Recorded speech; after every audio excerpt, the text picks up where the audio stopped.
우리나라에 해양 문학이라는 게 있습니까? 한국에는 해양 문학이라는 게 별로 없어요. 근데 이 책들 다 보셨죠? 해저의 이말리가 1870년 정도에 쓴 책입니다. 지금부터 150년도 더 전에 쓴 책이죠. 이 책 읽어보시면 기가 막힌 이야기가 있습니다. 잠수함을 타고 전 세계를 바다를 돌아다니면서 바다 속도 구경도 하고 많이 신기한 이야기들 많이 펼쳐냈는데 지금 보면은 그게 그 배가 움직였던 원리는 수소 연료 전지 비슷한 겁니다. 바닷물 속에서 에너지원을 계속 섭취해가지고 그걸로 계속 발전을 하고 배가 움직이거든요.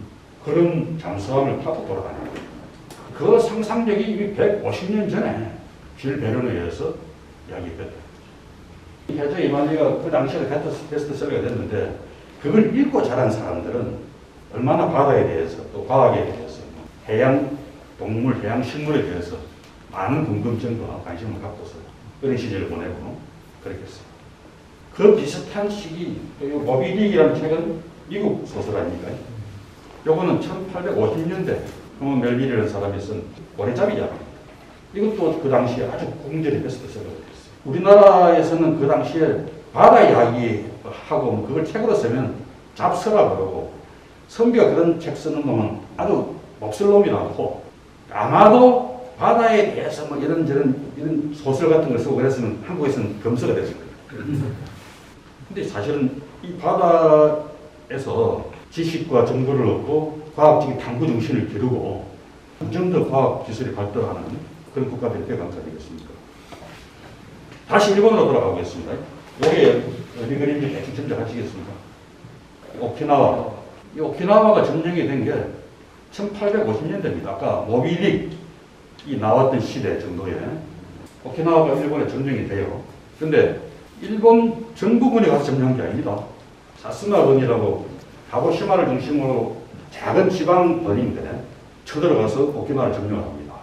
우리도 치면은 제주도 군사 정도가 가서 점령하는 거랑 비슷하다고 보면 됩니다. 그 거리가 얼마인지 아세요? 가고시마에서 오키나와까지 800km 이상입니다. 그 철선도 아니고 나무배를 타고 800km 건너가서 오키나와를 점령을 해요. 그런데 일본 애들의 그 먼 바다를 건너간 항해의 이 도전 정신이 그때뿐입니까? 우리가 제일 큰 피해자잖아요. 고려시대 중력부터 200년 동안 한국은 일본한테 엄청난 노략질을 당합니다. 잠깐 육지에 상륙해서 노략질하고 가고 이런 수준이 아닙니다. 대부대가 들어오면은 수천 명, 만 명 단위의 군대도 들어왔어요. 여러분 혹시 전라도 남원에 가면은 운봉고원이라고 있습니다. 운봉고원에 가서 혹시 이성계 장군, 태조 이성계의 황산 전투 유적지를 가보신 적 있습니까? 지금도 황산 전투 유적지가 있습니다. 큰 사당을 만들어 놨어요. 근데 그 유적지가 있는 운봉고원이라는 데는 군산 쪽에서 상륙한다고 쳐도 내륙으로 한 100km 이상 들어왔을 겁니다. 그것도 운봉고원은 해발 500m 이상 고원지대입니다. 그런 데까지 올라와서 계속 노랗게라고 다니는 겁니다. 그거를 고려와 조선 초기까지도 계속 200년을 당해요. 그런 정도로 굉장히 도전적이고 모험을 무릅쓰고 바다를 건너가서 노랗기를 해오든 뭐 해오든 간에 그런 정신으로 살아왔던 사람. 근데 한국은 부산 앞바다 50km 바로 앞에 있는 대마도까지도 일본에 내주고 살았어요. 우리나라 기록에 대마도에 한국 사람이 살았다는 기록이 거의 없습니다. 그런데 우리가 한번 대마도를 점령했을 때가 있습니다. 대마도를 점령한 이유는 이제 조선이 안정이 되고 나서 하도 200년간 시달려온 이 외부 침략의 근거지를 없애야 되겠다. 그래서 건너가는 거죠. 점령을 해요. 1년 만에 철수합니다. 왜 철수했겠습니까? 그 점령해봐야 아무 실익이 없다고 생각하는 거지. 그 섬에서는 뭐 벼농사는 그냥 제주도처럼 반농사도 잘 안 되는 땅이고 기껏 고기 하나 잡고 이래야 되는데 그 시절 관념을 볼 때는 그거를 군사를 유지해서 대마도에다가 쌓아가면서 일본에 또 건너올 텐데 그걸 유지할 실익이 없다고 생각하는 거죠. 그 바람에 지금도 부산의 낚시꾼들은 낚시보트를 타고 10km 이상을 못 넘어가요. 낚시보트는 지금 해수부 법으로는 우리나라 영해 주변에서만 다니라고 되어 있고 영해 이내에서만. 만약 대마도가 우리 땅이었다 그러면 일본과 한국의 영해에서는 대마도와 이키오키 섬 사이쯤이거든요. 그러면 지정학적으로는 엄청나게 중요한 교도를 한국이 지고 일본한테도 큰 소리 치고 이룰 수 있는 굉장히 중요한 전략적 기지를 만드는 건데 그러지를 못했던 거죠. 우리 조상들의 바다에 대한 소극성, 대표적인 증자가 바로 이 대마도입니다. 자, 이제 제가 겪었던 이야기를 몇 가지만 말씀드릴게요. 우리가 17년 2월 달에 공식적으로 한진영 파산 선고를 합니다. 대한민국은 해운을 통해서 수출 수입을 하고 살아가는 나라입니다. 작년에만 한국이 1조 2천억 달러 이상을 수출 수입을 통해서 무역을 했습니다. 국가 경제 성장에 수출 수입이 기여하는 비율이 70%, 80% 정도 수준입니다. 그런데 그전에는 그냥 거저되는 줄 알았어요. 생산만 하면 저절 수출이 되는 줄 알았는데 그게 결국은 배로 실어내거나 비행기로 실어내야 수출이 되는 겁니다. 그런데 우리나라 수출품 중에서 배로 실어내는 비중이 몇 프로나 되겠습니까? 코로나 사태 이전까지는 99.5%였습니다. 물량이든 금액이든 지금도 여전히 70% 이상을 배로 화물을 담당한다는 거죠. 그 해운물류의 중요성을 이 앞에 정부나 지금 정부도 마찬가지로 처음에 몰랐어요. 그러니까 17년 2월 달에 박근혜 정부 말인데 그때 경제관료들하고 국채은행들이 모여가지고 한진영 파산 결정을 해버렸습니다. 그 바람에 한국의 원양 선대가 절반이 날아버렸습니다. 하와치 한 40조 매출했거든요. 그 해운 산업이 40조 매출해서 졸지에 28조 이하로 확 떨어져 버렸어요. 그때 제가 해수부 장관을 처음 맡았는데 이대로는 안 되겠다. 다시 배를 건조해서 살려보자. 이렇게 해서 덤벼들었는데 그게 해운 재건 5개년 계획입니다. 총 8조 원짜리 투자 계획을 세웠어요. 그 계획으로 배를 20척을 건조했어요. 전체적으로는 8조 원짜리인데 HMM, 현대상선이라고 유일하게 남은 원양선사 그 HMM에만 3조 원을 지원해 주는 거였습니다. 그게 20척입니다. 그 배가 20년부터 인도가 됐어요. 그 전에 우리나라 조선소들도 다 완전히 보릿고개를 겪고 있었거든요. 그래서 울산이나 거제도에서는 각 지역마다 수만 명씩 해고를 당하고 지금도 채 회복이 다 안 됐습니다. 기술 인력들이 빠져나가고 그래서 수주를 못하니까 최소한의 기술 인력이라도 유지를 해야 되는데 수주가 안 되면 전혀 그것도 할 수가 없는데 우리가 각 사에 1조씩 줬습니다. 삼성중공업 1조, 현대중공업 1조, 대우조선 1조 이렇게 분산해서 발주했습니다. 2018년에 그 돈을 줬으니까 이 사람들로서는 보릿고개를 넘길 수 있는 버팀목이 된 거죠. 그래서 지금도 그 사람들은 공기적으로 고맙다고 합니다. 조선 산업은 이제 20년부터 많이 살아났죠. LNG 운반선 특수, 환경선 특수가 막 생기면서 지금은 수주를 골라받는 단계까지 왔습니다. HMM이 20년에만 거둔 흑자가 1조 원입니다. 작년에는 7조 4천억 흑자를 거뒀어요. 어떤 사람은 그렇게 말해요. 야, 그거는 코로나 특수 때문에 뭐 거둔 성과지 이렇게 이야기합니다. 근데 만약 그 배를 건조를 안 했더라면은 그 특수는 누가 누리죠? 외국사들이 누리죠. 그래서 아마 이 스무치가 없었다 그러면은 유럽으로 가는 배나 미준 오선으로 뛰는 배들이 엄청난 고통을 겪었어요. 그런 실정에서 이제는 이 일을 겪어보고 나서는 기재부나 산업은행 이런 데서 야, 진짜 이 물류 산업이 참 중요한 겁니다. 이제 알겠습니다. 이렇게 이야기해요. 그 다음 또 하나 제가 해수부에 있으면서 했던 사업 중에 지금도 좋은 이야기 듣는 그런 사업이 어촌 뉴딜 300이라는 사업이 있습니다. 어촌 뉴딜 300 사업은 우리나라의 작은 항구 포구, 부산항, 뭐 인천항 이런 데 빼고 시골 지역 중심으로 각 섬까지 포함해서 조그마한 포구들이 많이 있잖아요. 그런 작은 포구들 한 300개를 정비를 해서 예객선이나 어선, 낚시, 보트, 요트 이런 게 가서 정박하고 거기서 관광도 즐기고 뭐 경제활동도 하고 이럴 수 있는 그런 인프라를 만들어주자는 게 전일을 300사업입니다. 중앙정부가 직접 관리하는 그런 항구를 빼고 지방정부가 관리하거나 지방정부도 아예 손을 못 대는 그런 낙후된 항구들이 많이 있습니다. 그거를 우선 300개로 하자. 그래서 이제 전일을 300이라고 그러는데 한 군데당 한 100억 원씩 300개니까 3조 원을 4년 동안에 투입하는 그런 사업이었습니다. 근데 이거는 당연히 해수부에서도 안 되는 사업이라고 적었습니다. 내가 장관인데 이거 하자 그랬더니 해수부 간부들이 반대하는 겁니다. 장관이 그거 하면 기재부가 절대 동의를 안 할 겁니다. 우리 입장에서는 하면 좋은데 기재부 입장에서는 지방정부 사업인데 왜 우리가 돈을 내주면서 하겠다고 그러는 거냐. 그래서 이건 안 되는 사업입니다, 무조건. 근데 제가 근데 왜 이걸 해야 되겠다고 생각했는가 하면, 지방 가서 물어보면은, 우리 가까운 통영 이런 데 가면 섬이 너무 많잖아요. 근데 그 섬을 다 선착장을 제대로 만들어줄 수 있는가? 지방자치제 입장에서는 돈이 너무 없는 데라서, 또 한 군데 손을 대면 최소한 몇십억씩 들어갑니다. 수십 개, 수백 개를 어떻게 하겠어요? 한 군데만 해주면 또 편파적이라 그럴 테니까, 한 군데만 해줄 수도 없고. 이러니까 이러지도 못하고 저러지도 못하면서 정 위험하다 싶은 그런 데만 골라서 조금씩 떼빵해주고 이런 식으로 넘어갑니다. 그래서 이거는 중앙정부가 딱 시간을 정해놓고 몇 년 동안에 몇백 개를 한꺼번에 해치워버려야 되겠다. 그 다음 이런 생각하게 된 거는, 외국을 제가 한 번씩 가보면은 혼자 배낭 메고 많이 돌아다니는 것 같습니다.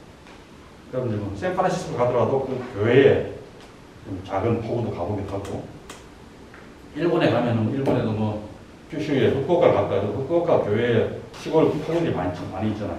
이런 데 가서 한번 들여다보기도 하고, 그러면은 그런 데는 아주 후미진 시골인데도 작은 포구를 잘 정비해 놨어요. 규모의 문제는 아닙니다. 작지만 선착장이 깨끗하게 정돈되어 있고, 거기 어선이나 뭐 낚시보트나 요트 같은 것들도 거기 좋게 정렬이 되어 있어서 우선 미관상으로도 좋고 활력도 느껴지고 그러는 거예요. 우리나라 촌에 가보면은 지저분하고 막 시설은 엄청나게 깨져 있고, 어선들도 심지어 될 자리가 별로 없어서 엉망으로 묶어놓기도 하고 그렇게 되어 있는 걸 비교해보면은 이게 너무 대비가 심하게 됩니다. 그래서 제가 기재부 장관을 만나가지고 했던 첫 이야기가 바로 이 이야기였습니다. 또 총리님 혹시 뮤지컬 맘마미아 영화 봤는 경우가 있대요. 봤다 그래요. 그래서 이야기가 풀리기 시작했습니다. 그럼 잘 됐습니다. 당신이 그 영화를 봤다 그러니까 우리나라가 이제 거의 선진국이 다 돼가지고 고속도로나 고속철도나 공항이나 이런 건 세계적 수준 아닙니까? 그런데 유독 시골에 가서 항포구를 보면은 이런 후진국이 없다. 다른 나라 선진국의 항포구 비교해보면은 내가 하자는 사업은 바로 시골 항포구를 선진국처럼 만들자는 거다. 이제는 더 이상 대형 인프라에 돈 많이 쓰는 건 최대한 절제하고 이런 작은 인프라, 이게 생활형 SOC 아니냐. 그 수혜자들도 대부분 지방 사람들 아니겠냐. 그래서 이제는 생활 밀착형 SOC 합시다. 이래갖고 이야기가 잘 됐어요. 뜻밖에. 해수부 강도들은 어떻게 그렇게 잘 될 수 있냐고 막 그러는데, 뮤지컬 맘마미아가 만들어낸 성과입니다. 기재부 장관을 상대로도 꼭 무슨 뭐 수치 가지고 이야기하고 뭐 요즘 유행하는 말 예비 타당성 조사니 뭐 경제성 조사 이런 이야기 접근보다 뮤지컬 맘마미아 봤습니까?부터 시작해서 문화적으로 접근하는 게 훨씬 더 효과적인 성과를 거둘 수가 있습니다. 그 다음에 숫자죠. 숫자로 갖고 접근하면 예산 줄 사람들은 안 주려고 먼저 딱 경계심을 갖고서 바리케이트를 치잖아요. 근데 문화나 예술을 갖고서 먼저 이야기를 하면은 무장 해제가 되어서 숫자 이야기도 쉽게 되는 거라. 그래서 3조 원을 들여서 이제 그 300개가 선정이 다 되었습니다. 1호 완공지가 작년 4월달에 나왔어요. 그 1호 완공지가 어딘가 하면은 흑산도에서도 한 30km 더 떨어져 있는 만제도라는 섬입니다. 삼시세끼 아시네. 몇 년 전에 삼시세끼라는 프로그램 나와서 유명해진 섬인데, 그때 그 프로그램에는 선착장이 없어서 바다에서 어선을 갈아탔죠. 그 섬에 선착장을 만들어줬어요, 이렇게. 그래서 이게 작년 4월달에 완공식을 했는데, 섬 사람들이 지금도 한 100명 삽니다. 노인들이 눈물을 흘리고 기뻐했다는 거 아닙니까? 그 섬에 사람이 들어와서 한 지가 420년 됐는데, 여기선이 들어오기 처음이다, 이제. 작년 4월달 1호로 시작해서 계속 하나씩 완공이 되어가고 있습니다. 자, 근데 멀리 떨어져 있는 섬일수록 잘 갖고 있습니다. 왜 그렇겠습니까? 우리 영토이기 때문에 그렇습니다. 멀리 떨어져 있는 섬이 점점 비어가거든요, 지금. 비면 빌수록 그건 우리 땅인데 실제로 우리 땅이 안 될 가능성도 있습니다. 예를 하나 들어볼게요. 요게 뭔지 아시죠?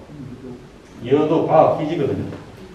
여기 헬기 타고 가봤는데 지금 같으면 못 만듭니다. 이거 대타적 경제 수요 안에 있기 때문에 우리가 여기를 건설했는데 2000년대 초반입니다. 근데 문제는 중국이 배타적 경제 수역을 인정 안 해요. 또 그럴 수밖에 없는 게 중국 안에서 끄면 중간에 중첩되는 해역이 너무 많아. 국제적으로는 중간선 원칙 같은 걸 많이 이제 응용합니다. 이렇게 중복될 때는 중간에 딱 선을 꺼가지고 그 선에서 배타적 경제 수역을 나누자 이렇게 하는데 중국이 그것도 인정 안 해. 그러면서 중국이 하는 말은 야 어떻게 그렇게 거리로만 따지냐. 가까이에 사는 인구로 따지자는 거야. 야, 우리는 막 저 황해 연안에 희곡이 산다. 너는 3천만 명 더 사나? 이런 논리다.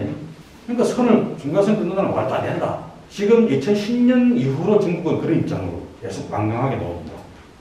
이어도 기지를 지금 지으려고 그러면 못 짓는다는 이유가 맞거든요. 제가 이 갔을 때 헬기 내려가고서 국기 개양식을 했거든요. 그거를 외교부를 통해서 중국이 항의를 했더라고. 왜 해수부 장관이 가서 우리 바다에 가서 너가 국기를 올린다고. 이거는 분명히 우리 배타적 경제수역 아닌데도 그걸 시비를 합니다.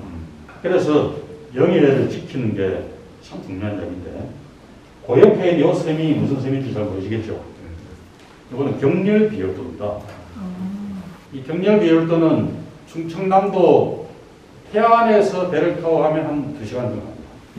충청도하고 저쪽 산동섬하고의 경계선에서 이게 제일 전선에 있는 섬인데 다 무인도입니다. 3개가 있는데 한 20년 전에 우리가 등대를 사람이 근무하는 등대를 유지하고 있다가 90년대 말인가에 무인등대로 바꿔버렸어요. 너무 이제 고도니까 사람이 가서 지키고 있는 게 너무 힘드니까 안 하려고 하고 그래서 떼고 무인등대로 자동화시켜갖고 다 했다가 잘 다시 집어넣었습니다. 왜 그러겠습니까? 사람이 없으면은 자꾸 저거 땅이라고 주장할 것 같아서 그래 이거 사람 집어넣는 겁니다. 중국이 그 논리를 지기 때문에 중간선 인정하지 않고 사람 많은 거를 기준으로 선거짝 역사니까 이 섬이 전부 다 무인도인데도 땅 주인이 민간인들입니다. 이게 한 15년 전인가 깜짝 놀라게 생겼어요. 중국 사람이 섬을 사겠다고 시도했던 적이 있습니다. 만약에 진짜 그렇게 해서 중국 사람이 땅을 샀다. 그럼 우리는 사람도 안 살고 저러고 있으면 나중에 중국이 야 이건 우리 경제활동 영역이야 이렇게 주장할 수도 있거든요.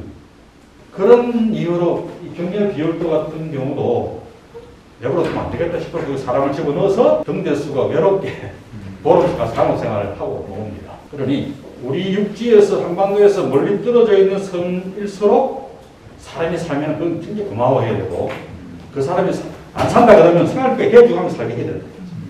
그런 노력을 해서 우리 바다를 지키면서 대한민국의 먼 미래를 개척해 나가야지. 안 그러면은 500년 전에 우리 선조들이 대마도를 야 쓸모없다고 버려버려서 지금 우리가 손해보듯이 미래에는 멀리 떨어져 있는 그런 섬들을 또 그런 시세가 될 수 있다.